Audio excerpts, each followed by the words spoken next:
Hello बच्चों, हम अपने अगले वीडियो के अंदर आज स्टोक प्रमेय को पढ़ेंगे। स्टोक प्रमेय क्या कहती है? स्टोक थ्योरम वास्तव में अपने यूज आती है लीनियर इंटीग्रल को सरफेस इंटीग्रल कन्वर्ट करने के लिए। ठीक है, तो इसका स्टेटमेंट क्या है? कथन है, इसका स्टेटमेंट क्या है? किसी सदिश का किसी बंद पृष्ठ की किसी सदिश का किसी बंद पृष्ठ की परिसीमा पर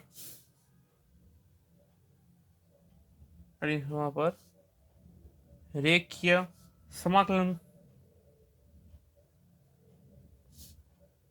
उस सदिश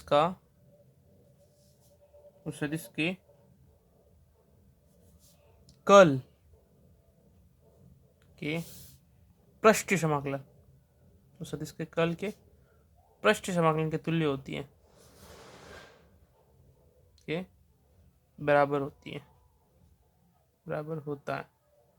ठीक है, तो ये कैसा है? जैसे कोई भी सरफेस या कोई भी वेक्टर है ए, उसका जो लीनियर इंटीग्रल है वो क्या होगा? बंद पृष्ठ में है तो बंद पृष्ठ को सरफेस शो कर सकते हैं ऐसे। वो होता है उस सदिश के कर्ल का सरफेस इंटीग्रल। ठीक है, तो ये अपना थ्योरम कहता है। ठीक है, इस थ्योरम को अपन को प्रूव करना है। ठीक है, उसका अपन वेरिफिकेशन करेंगे, प्रूव करेंगे। वो कैसे करेंगे? ठीक है, अपन एक सदिश लेंगे, माना एक सदिश ए है। ठीक है, तो सदिश के क्षेत्र में एक पृष्ठ है, पृष्ठ क्या एस है, और इसकी परिसीमा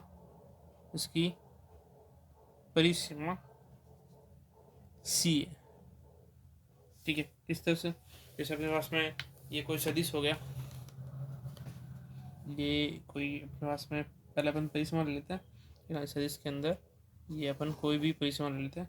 ठीक है ना, इस पूरे सेक्शन को अपन क्या करते हैं? इस पूरे सेक्शन को कई सारे छोटे छोटे जालों के अंदर कट करते हैं। ठीक है ना, इसको सब सेक्शन के अंदर डिवाइड करते हैं। ठीक है ना, इस तरह से कट करते हैं। ठीक है, अब इसके अंदर ये सब क्या है? छोटे छोटे सेक्शन है। ठीक है ना, इसके अंदर अपन चूज करता है कोई भी एक सेक्शन। ठीक है, जैसे मैं ये हाईलाइट कर रहा हूँ, ये अपन ने चूज किया, ये वाला चूज कर दिया। ठीक है, अब इसकी जो परिसीमा है वो किस तरह से रहेगी? जैसे इसके अंदर ये इस डायरेक्शन में, इस डायरेक्शन में, ये इस डायरेक्शन में, इसका ए कहते हैं। ठीक है, और बी जो होगा वो वापस इधर इधर इधर और इधर, ये बी हो गया। और सी जो है वो सी इस साइड में, इस साइड में, इस साइड में, ये सी हो गया। और डी जो है वो डी क्या हो गया इस तरह से।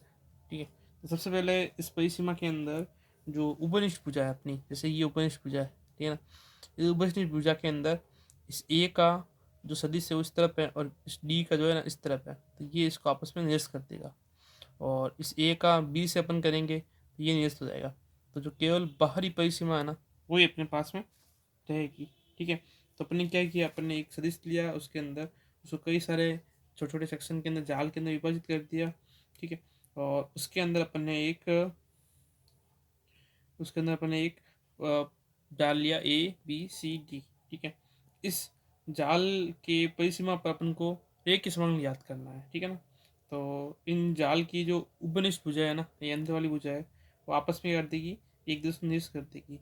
तो अब बाहरी पृष्ठ पर है ना, ये अपन जैसे बड़ा पृष्ठ लेते हैं तो जो बाहरी पृष्ठ है ना वो भुजा निरस्त नहीं होती, केवल जो बाहरी भुजा है ना वो भुजा उस भुजा पर ही अपने पास में समाकलन का मान नष्ट नहीं होगा, तो वो समाकलन का मान प्राप्त होगा।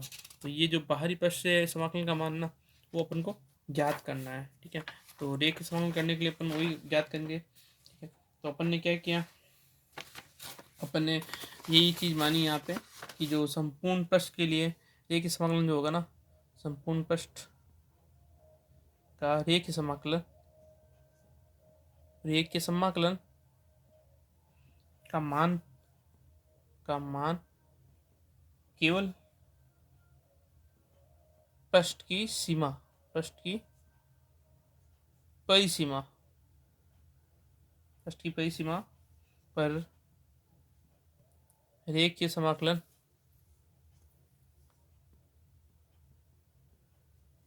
के तुल्य होगा। तो अपना जो लीनियर इंटीग्रल है a डॉट dl, ठीक है ना, वो इसकी बाहरी सीमा, ठीक है ना, जो अपन उसको बाहरी सीमा को अपन एक्स वाई